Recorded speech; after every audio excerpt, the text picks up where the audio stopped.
From the alley-oops at Kezar to the glory days at the stick.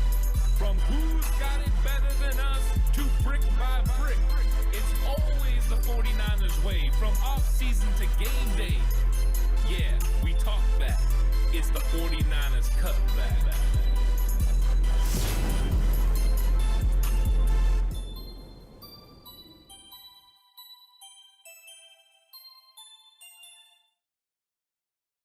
It's 49ers Cutback Podcast time. Welcome to the show. Kickoff time is almost here. Welcome to the Kickoff show, Cutback crew.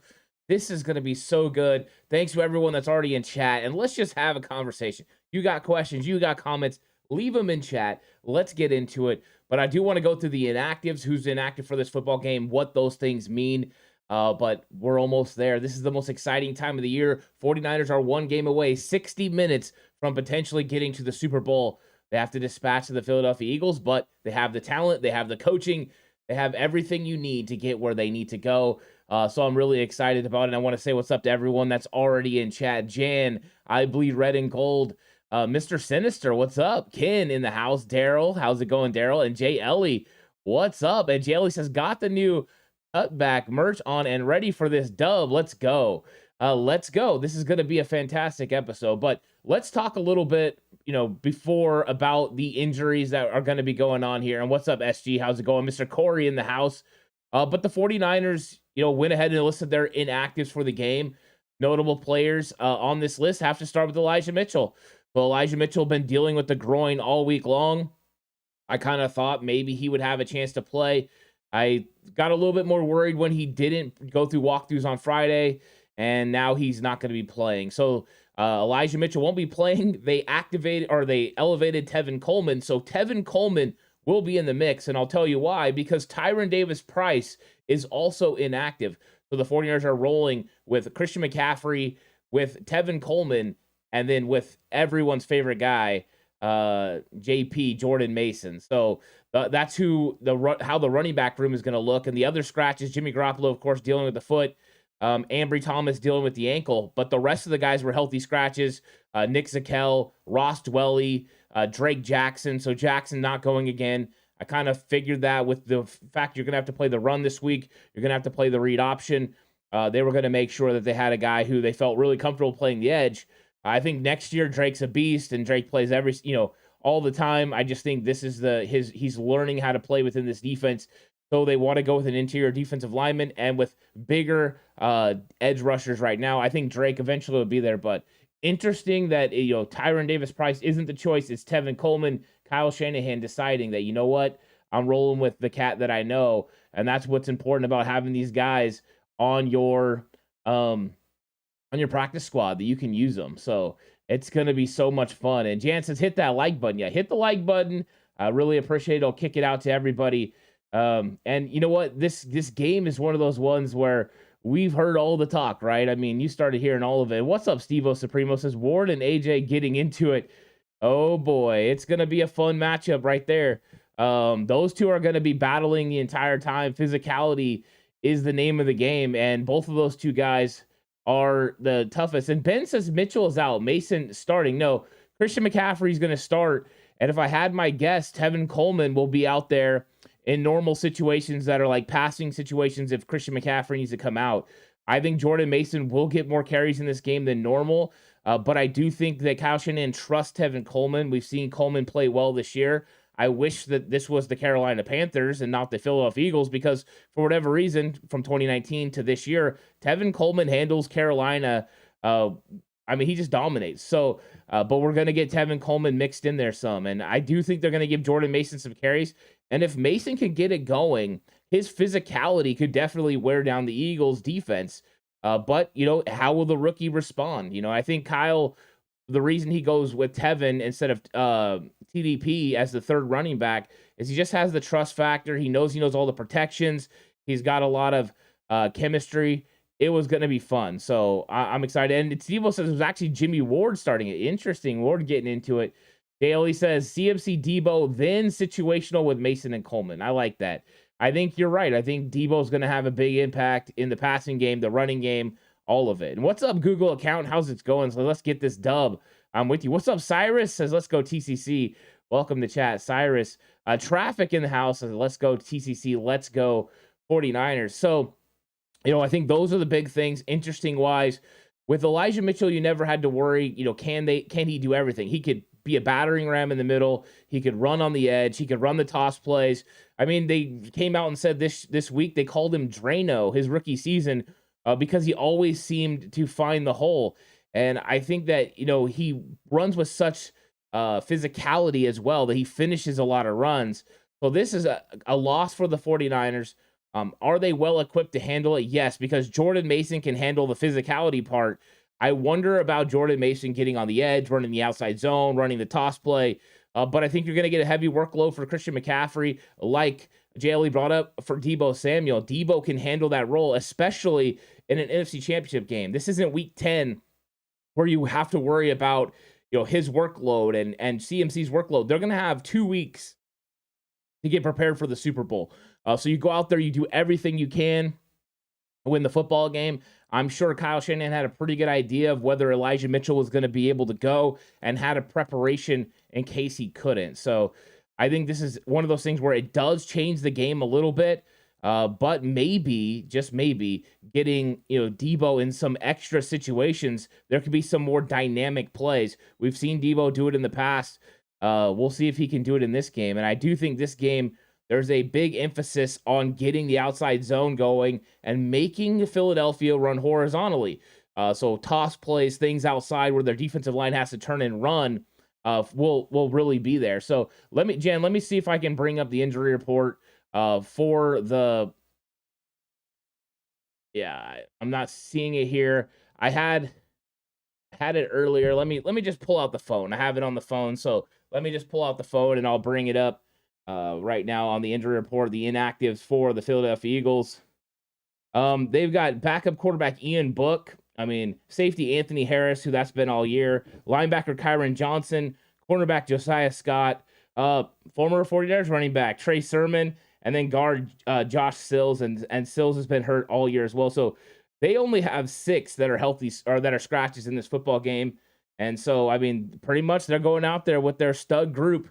Their talented roster, they're going to give it everything. 49ers are now going in without Elijah Mitchell, but when you have Deebo Samuel and you have Jordan Mason, you make shrewd moves like bringing Tevin Coleman back. I know a lot of 49ers have a love-hate relationship with Tevin Coleman, but when it comes down to it, you can trust him to, in pass protection. You can trust him to do the right thing, run the right route, and I think that's what Kyle Shanahan likes to rely on. And it was just 2019 where he was a big part and a focal point of the 49ers offense. And thank you so much, Daryl, for the super chat. Says Kyle needs to also get the wide receivers into the run game. Yeah, I think that would be nice. Get a couple of those little push passes, to Brandon Ayuk or Deebo Samuel. I also think, Ray McLeod, sometimes you could sneak him in, but I think when it comes down to getting those wide receivers involved, it could be in the screen game. Darius Slade, Bradbury, they're good players. They're not the overall best tacklers. So taking advantage of them out on the edge. So I think that, that's something you can do. And then Jaylee says, did you get that Paul Heyman sound clip in Brock Purdy? I did record it, but I forgot to upload it. So I don't have it uploaded yet, but I did record that, JLE. And I had all thoughts of doing it. And then this week happened. I just got crazy busy. But yeah, I do have that clip and I need to get it ready. I have that one. And then I have another one that I got for Purdy. So I've been trying to continue to grab all those different things. Jan says Warner needs to spy Hurts. I think he will on occasion. And one thing I thought that was smart is I have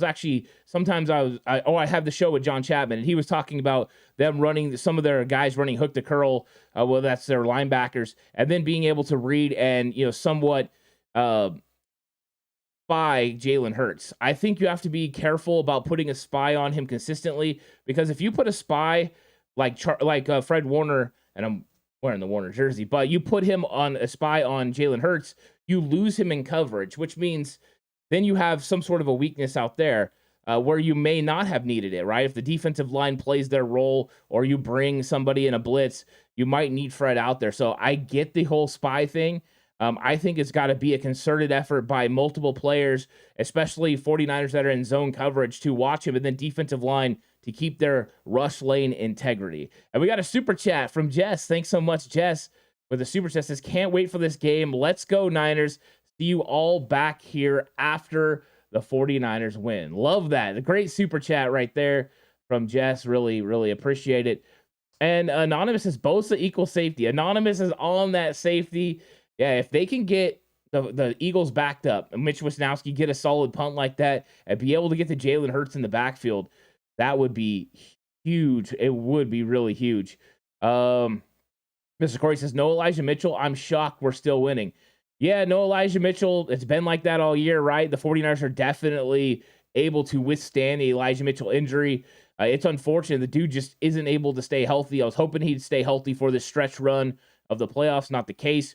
We'll see how bad this groin injury is if the 49ers are able to beat the Eagles and get to the Super Bowl. We'll see what his availability is for that. If not, it'll be the same thing. Christian McCaffrey, and Tevin Coleman and Jordan Mason. I think that'll be your running backs in the Super Bowl if Elijah Mitchell's not healthy. Anonymous says that Eli being hurt sucks. At this point, we should have just stuck with Mostert. Mostert was dealing with the knee as well. Elijah Mitchell's a different kind of running back. He's more physical. I like Mostert, but Elijah Mitchell's different in that regard. Mostert is built and predicated on speed. He does run with physicality, which I like, but Mitchell's cheaper. Mitchell's younger.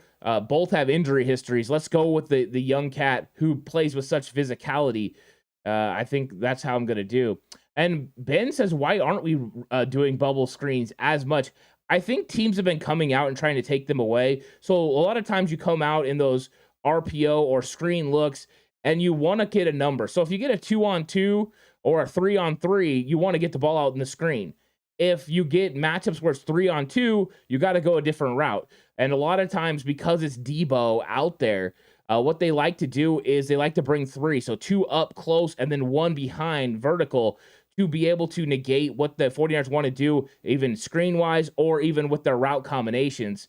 So it's all about numbers. So what Kyle's been doing a lot is putting Debo on one side, getting that overflow of coverage going one direction, and then taking advantage of like Christian McCaffrey on the other side.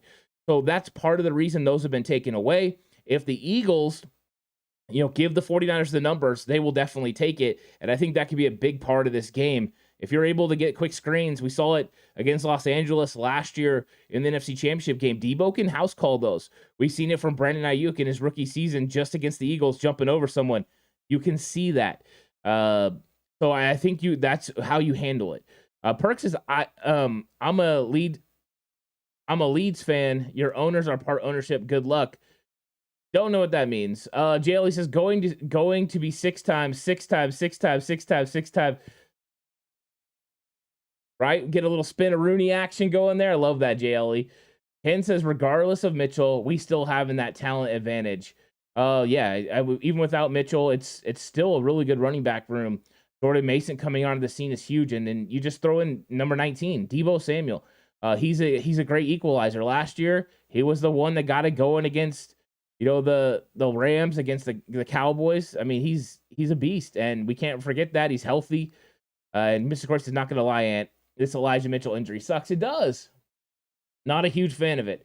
But, you got to roll with it. What's up, Mike? How's it going? It's the 49ers win. How will you celebrate? Well, I'm going to come right back here. I'm sure I'll give a lot of fist pumps, a lot of excitement, but then I'm going to come right back here for the game reaction show.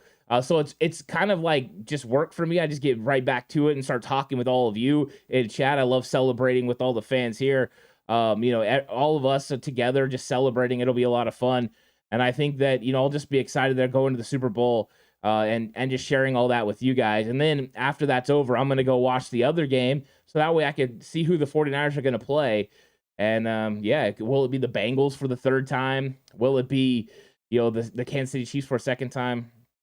It's going to be fun. I can't wait for it. Anonymous says, really glad we had Coleman waiting in the wings, though. The guy is good. I'm glad we have him, too. Someone the 49ers can trust. 49ers can trust. And Traffic says, going into a big game like this, being in position they were last year, and losing being up 10 in the 4th, how does that much help or hurt them in this game motivation-wise? I think they just know the importance. I think they know this is not the same team it was last year. They're more healthy than they were last year. So, I mean, if you're up 10 in the fourth quarter, the 49ers have proven this year they slammed the door on you. This isn't, the year that, or the things that we've had dealing with in previous seasons where, you would give up a big lead. I mean, they bring in, CMC, they bring in Jordan Mason, they absolutely slam the door on your hopes and dreams. And you sprinkle in Debo in there too. So it's just a different matchup. The 49ers understand, most of these core players understand what it means to win these type of football games. And I think they're going to be there and willing and ready to go. And Tommy, how's it going? Tommy says, how can we win this game? I'm scared. It's about execution. That's what it's come down to. Both teams are very good. Both teams have good offensive and defensive lines. They have great skill players.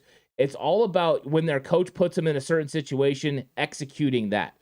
Kyle Shanahan's job is to put, Christian McCaffrey on Kaiser White and to get George Kittle matched up on Reed Blankenship.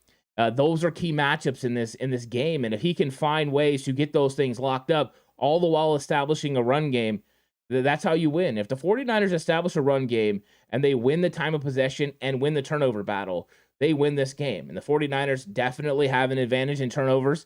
But that's how Washington Commanders did it. Washington Commanders forced the Eagles to turn over the football. They ran the ball 40 plus times, had over 40 minutes of time of possession. Do I expect the Niners to do it in that sort of category? No, but I think you don't have to because your roster is superior to Washington. Jaley says, fresh legs, Coleman. Fresh legs, yeah. Team Cali says, we're going to need Coleman and Mason to have a game. We are. They're going to have to step up with their ass. So Christian McCaffrey and Debo are going to handle a lot of the load. But when they're asked, they need to go in there and make the plays. If it's Coleman's blocking and pass protection, great. If it's Mason carrying the football and running a couple dudes over and getting positive yards, then let's do that. And if you get him out on an edge where he can go one-on-one with the corner, advantage Jordan Mason. So David Monty says Coleman is here to block. I think he's going to be here to block in pass protection. I also think, I don't know how many carries he'll actually get. I think they'll try to give the carries to CMC and Debo. But, hey, every once in a while, he's still a matchup on the outside. You can put him and CMC out there together and put them out in passes. Coleman's good enough to catch the football. That's one thing he can handle. Ben B says this is Hurts' first championship game. It is. There's no advantage as far as, playoff experience from Jalen Hurts to Brock Purdy. There's none.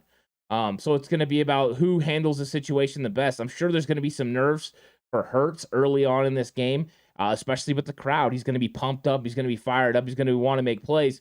And he has a tendency to want to be a hero, to make, big plays with his legs. And maybe he'll make a couple wrong reads early and the 49ers can get some early stops. Kelly says, not a game, just a few good plays. We have so many playmakers on this offense. Yeah. That's it, right? I mean, that's why Brock Purdy's got to feel comfortable. All he has to do is get his playmakers the ball and let them create, right? I mean, that's their job, is just get the ball to your playmakers and let them get it done. When you're asked to make a big play, go make it. But that's why the point guard thing has been so clear for Brock Purdy. He is definitely a point guard within this offense this time. And I think as long as he operates that way, I'm good with it. Ken says, I'm nervous, but I believe in the boys. It's okay to be nervous. I mean, nobody doesn't get nervous in big games like this. Coaching in playoffs, coaching in championship games, you get nervous. And when I played, you got nervous. Nerves are normal. If you don't get nervous, that's when I start getting concerned. But everyone has a bit of nerves. But once you get that first hit in, or that first play, the nerves start to settle in. And I think that then you just click back into your normal mode. Your muscle memory takes over, and then you're good to go. It was funny when I coached. One of the things I used to always tell people, they didn't understand. I mean, most of the people I coached with and stuff, they couldn't sleep the night before a game. I used to sleep very well. I used to sleep. That was like one of my best nights to sleep because I knew I had done everything, exhausted every single moment I could to be prepared for that game. And I knew I was going to sleep well because there was nothing else I could do preparation-wise. And I think that's how a lot of the 49ers are going to be. I'm sure there'll be some nerves, but they'll be ready to go. And what is up, Caleb? How's it going? Caleb in the house. That's KNDR, a.k.a. Wish Anthony. So, yeah, Ben B says, got to have faith. David Monty says, pick your poison, right? Straight from Kyle Shanahan's mouth. He's been saying it. It's pick your poison. Because you just can't take everyone away. You don't have the defensive players to do it. You're not going to be able to go James Bradbury, and Darius Slay one-on-one with Brandon Ayuk and Deebo Samuel and expect to win every time. They're going to get you sometimes. We've seen Brandon Ayuk be able to do it. And I think that, and against Darius Slay. So it's not like the Niners don't have receivers to do it. Plus, I mean, if you're trying to, what are you doing? You taking away Deebo, that you putting two guys on him like the Cowboys did? Great. George Kittle, 5 for 95. Those are explosives. Like JLE is saying right here, Jawan Jennings is going to make some plays. He's 100 and I think he's got like 102 rating from the slot this year. Yeah, so Jawan Jennings is going to make plays. He's going to also be big in blocking because I do think the 49ers would be smart to spread the Eagles out at times and then run the football. Because if you spread them out, you get open space. And then when you get that open space, you can make them run horizontally. And their defensive line early in the game will probably be able to hang with you. But as you get to the second half, they'll get a little bit slower and those holes will get a little bit bigger. And then next thing you know, you're able to find avenues to run. And once again, getting a matchup on the outside or in the slot of Kaiser White against Christian McCaffrey or against Deebo Samuel or George Kittle is all the rave. That's what the 49ers need to do. I mean, that's the key, is getting those matchups that you could take advantage of. But some of that's going to entail Jawan Jennings be on the field. And Jawan Jennings has been so good. He's going to be going against Maddox in this football game when he's in the slot, and he's got to win those matchups. I think they'll put Deebo in the slot sometimes too to be able to prevent, the defense from somewhat taking him away. If they bracket coverage him, that means it's going to leave something else open, like a McCaffrey coming out. The other thing is the Eagles like to run 5-man defensive front, which is great. Do that. But when you run 5 men along the line of scrimmage, the 49ers can get personnel groups where they get Hassan Reddick or Josh Sweat one-on-one in coverage or even dropping in zone against McCaffrey and those guys. And those are win 49ers too. Giants were able to do it some with Saquon. They just didn't take advantage of it enough. But there are definitely plays, as long as Kyle watched, and I know he did. I know Kyle's done all of his work. He's going to be coming out with everything you could possibly handle. He knows what matchups to get by personnel group, and the Eagles are probably going to have some adjustments for him early. But if Kyle can adjust on the fly as fast as I think he can, the 49ers can have some success on offense. His Niners defense has outlasted so many teams this year. They have. JLE says, time to snatch some respect from these haters. There's a lot of people that are doubting the 49ers. I mean, if I'm Brock Purdy, I'm rolling in. I know there's no pressure, to get a handle on this football game. No pressure on me. The pressure is on the home team. The pressure is on, Jalen Hurts. He's the one that they're rumoring the big contract. He's the one that's playing at home. He's the one that's the MVP candidate. Brock Purdy's not even supposed to be here. He's not even supposed to be in this situation. Go out there and play. Show everyone what's up, and I hope he does, because I want to see that national media narrative change from 3 great quarterbacks in Brock Purdy to, okay, Brock Purdy's on the scene, first rookie quarterback to ever do it. I just can't wait. I just can't wait for it. Super excited. And you know what? It's almost time for me to check out. I'm going to check out, and I'm going to go watch this football game, guys. I can't wait for this game. It's going to be so exciting. Thank you all for joining me for the kickoff show. Join me again after the game for the live reaction show. It's going to be a lot of fun. 49ers versus Eagles. We're going to have that, hopefully, celebration reaction to the 49ers going to the Super Bowl. Can't wait for all of it. But until then, stay safe and remember, the right way is always the 49ers way.